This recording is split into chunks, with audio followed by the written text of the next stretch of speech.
আজ অনেক দিন পর তোমাকে উদ্দেশ্য করে আমার কিছু কথা বলতে ইচ্ছে করছে।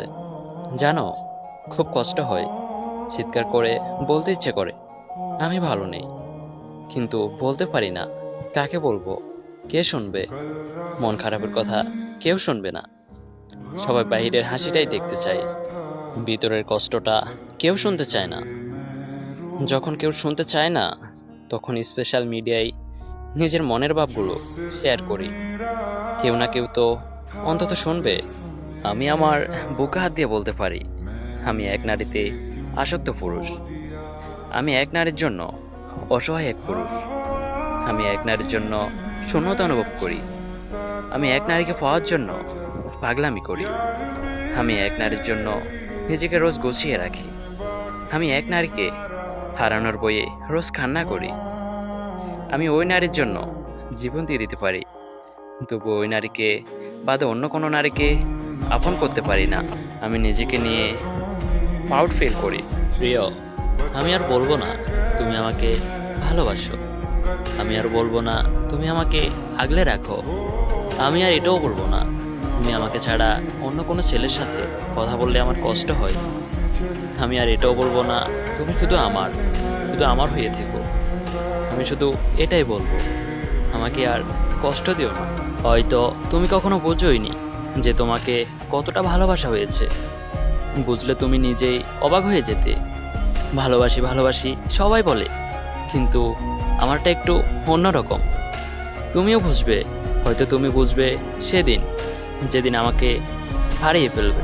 শেষ পর্যন্ত আপনিও এমন করলেন, আমি আর কাকে বিশ্বাস করব? জানেন, আপনার জন্য আমার খুব কষ্ট হয়। রাতে ঘুমাতে পারি না, প্রচুর মাথা ব্যথা হয়। জানি না কবে কখন মাথা উল্টোপাল্টা হয়ে যায়। হয়তো সেদিনও আপনার জন্য কষ্ট হবে। জানো, তুমি চলে যাওয়ার কয়েক মাস পর আম্মু আমাকে জিজ্ঞাসা করতেছে, কি রে, ওই মেয়েটা আর ফোন করে না? কথা হয় না তোদের? তোকে তো আর ফোন করতে করতে মুসকি মুসকি হাসতে দেখি না। তোদের কি আবার ঝগড়া হয়েছে? এত ভালো মেয়েটাকে কষ্ট দিস কিভাবে? কি হয়েছে তোদের মধ্যে? কথাগুলো শুনে কোনো রকম ভাবে সেখান থেকে বেরিয়ে চলে আসি। সেই মানুষটাকে মায়ের সামনে এত সুন্দরভাবে উপস্থাপন করছিলাম, সেই মানুষটাই বছরের পর বছর তার এই ছেলেকে ঠকিয়ে গেছে। কিভাবে আম্মুকে বলতাম যে ছেলেটার পুরনো কোনো খেয়াল না, তুমি কখনো ভাঙোনি। সে তোমার ছেলেকে দিনের পর দিন ভেঙে চুড়ে তছনছ করে দিয়েছে। মাকে কিভাবে বলি বলো, যে মানুষটাকে তুমি ভালোবাসতে, সে আমার ছেলেকে একলা করে দিয়ে হৃদয় ভরা স্মৃতি উপহার হিসেবে দিয়ে গেছে। মেয়েদের প্রথম প্রেমিক হওয়া বেশ ভাগ্যের ব্যাপার। তারা কিন্তু তার প্রথম প্রেমিককে সবটুকু উজাড় করে দিয়ে স্বার্থহীনভাবে ভালোবাসে, কিন্তু সেই মানুষটা হয় ভুল। তাই সম্পর্কটা কোনো না কোনো কারণে টিকে না। হয়তো তাদের জীবনে আরও একজন নতুন প্রেমিক আসে, কিন্তু মনটা পড়ে থাকে সে প্রথম প্রেমিকের কাছেই। আবেগের বশে তারা হয়তো বলে যে সঠিক মানুষ পেলে পুরো অতীত ভুলে যাওয়া যায়, কিন্তু আসলে সেটা হয় না। মনের কোনো না কোনো এক কোণে সেই মানুষটা থেকেই যায়। বাস্তব কথাটা হলো, তারা হয়তো নতুন প্রেমিকের বুকে মাথা রাখে, কিন্তু মনে পড়ে সেই পুরাতন প্রেমিকের কথা। আরেকটা মজার বিষয় হচ্ছে যে আমার সাথে ব্রেকআপের 3 মাস পর তার স্ট্যাটাসে ম্যারিড লেখা দেখতে পেলাম। অবাক হয়নি সেটাতে, কারণ বিয়ে হতেই পারে। অবাক হয়েছি তার এই স্ট্যাটাস দেখে।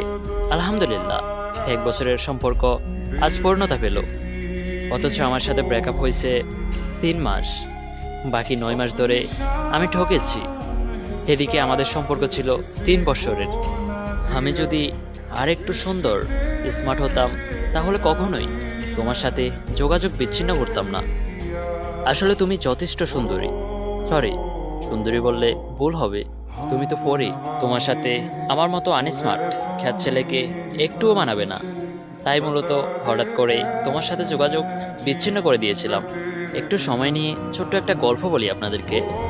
মেয়েটা বলেছিল, আর কিছুদিন অপেক্ষা করো, বিয়ে করব তোমাকে। 1 বছর 2 বছর করে কাটলো 12 বছর। কত কত ভালো বিয়ের প্রস্তাব বেরিয়েছে ছেলেটা।